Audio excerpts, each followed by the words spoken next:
علامہ نبہانی رحمۃ اللہ علیہ کے متعلق آپ نے دریافت فرمایا ہے کہ معجزے اور کرامت انبیاء علیہ السلام یا اولیاء اللہ کے قبضے میں ہوتے ہیں، اور یہ ساریہ الجبل، دریائے نیل کو خط لکھنا وغیرہ آپ نے مثالیں دی ہیں۔ بھیا سیدھی سادی سی بات یہ ہے کہ امت میں دو ٹکڑے ہیں۔ ایک ٹکڑا وہ ہے جو اللہ کے علاوہ کسی سے استعانت کا قائل ہی نہیں۔ وہ کہتے ہیں غلط بات ہے کہ حضور اقدس صلی اللہ علیہ وسلم سے درخواست کی جائے کہ آپ فلاں کام میں میری مدد کریں۔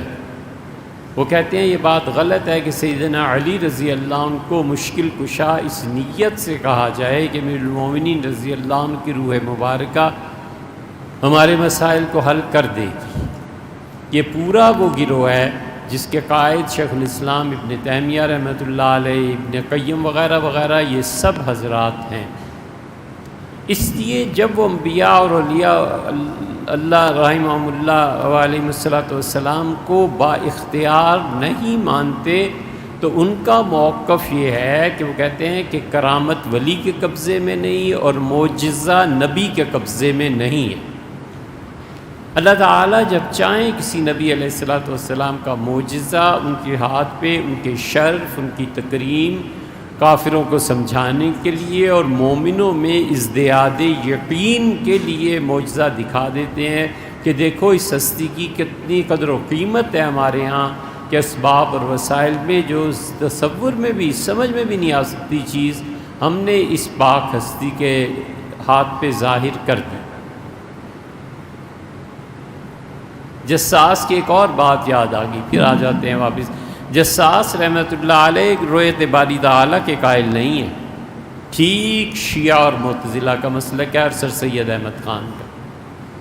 سر سید بھی کہتے تھے کہ اللہ کی زیارت ہو ہی نہیں سکتی، نہ دنیا میں نہ آخرت میں۔ اہل تشیع کا بھی یہی عقیدہ ہے، اور جساس رحمۃ اللہ علیہ کا بھی یہی عقیدہ ہے۔ حالانکہ اہل سنت سارے قائل ہیں کہ اللہ تعالیٰ کی زیارت ہوگی۔ تو دوسری بات جو تھی، جو جواب عرض کر رہے تھے آپ سے، تو ایک پورا گروہ ہے جو کہتے ہیں کہ انبیاء علیہ السلام کے قبضے میں معجزہ نہیں ہوتا اور کرامت اولیاء کرام کے ہاتھ میں نہیں ہوتی۔ یہ جو دونوں مثالیں آپ نے دی ہیں، یہ مثالیں اس پہ قیاس نہیں کیا جا سکتا، قیاس مال فارق ہے حسامی وغیرہ کی اصطلاح میں۔ سیدنا عمر رضی اللہ عنہ کو پہاڑ نظر آیا اور انہوں نے کہا کہ ساریہ ایک طرف کو ہو جائیے، تو یہ امیر المومنین رضی اللہ عنہ کو کوئی اختیار تھوڑا ہی تھا، اللہ نے ایک چیز دکھا دی اور ان کی زبان پر جاری بھی فرما دی۔ اور یہ کئی واقعات ایسے ہیں جس میں اس کی زبان پر کوئی چیز جاری ہو گئی، اللہ کی طرف سے ہوتا ہے، بس خدا کو وہ کام کرنا ہوتا ہے، اور خدا اس اپنے بزرگ ولی کی دل میں ڈال دیتا ہے کہ اٹھو اور یہ کام کرو، اسے خود پتہ نہیں ہوتا میں کیوں کرنے جا رہا ہوں، یہ تو اللہ کی طرف سے ہوتا ہے۔ ام المومنین عائشہ رضی اللہ عنہا نے کہا تھا نا کہ یہ جو ہاتھ میرے ان پردوں کے اندر آ گیا، اللہ اسے آگ میں جلائے۔ تو وہاں شبیر احمد صاحب عثمانی رحمۃ اللہ نے لکھا ہے بخاری کی شرح میں کہ ام المومنین رضی اللہ عنہا کا یہ کہنا پورا ہوا اور وہ ہاتھ آخر پہ آگ میں جل گیا تھا۔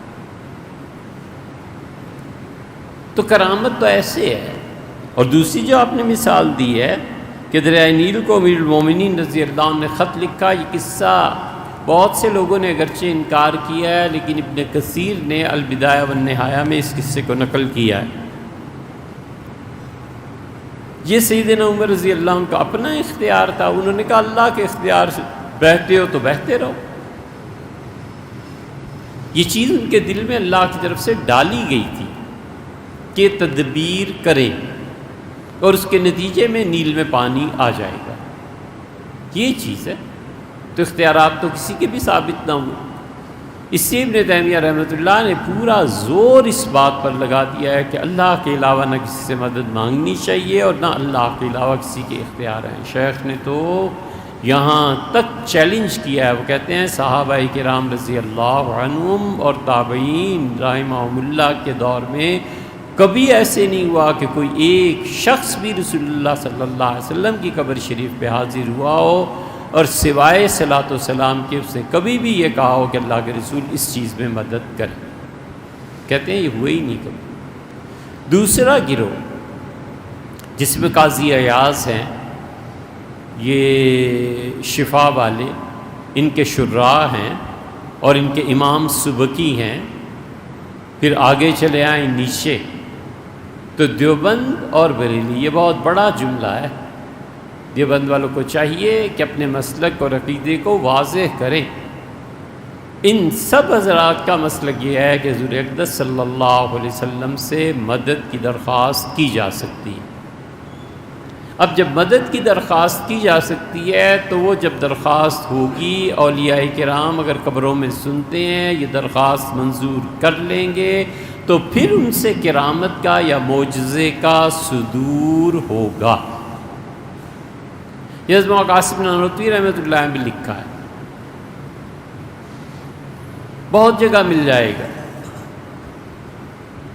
کہ وہ حضرات اس بات کے قائل تھے.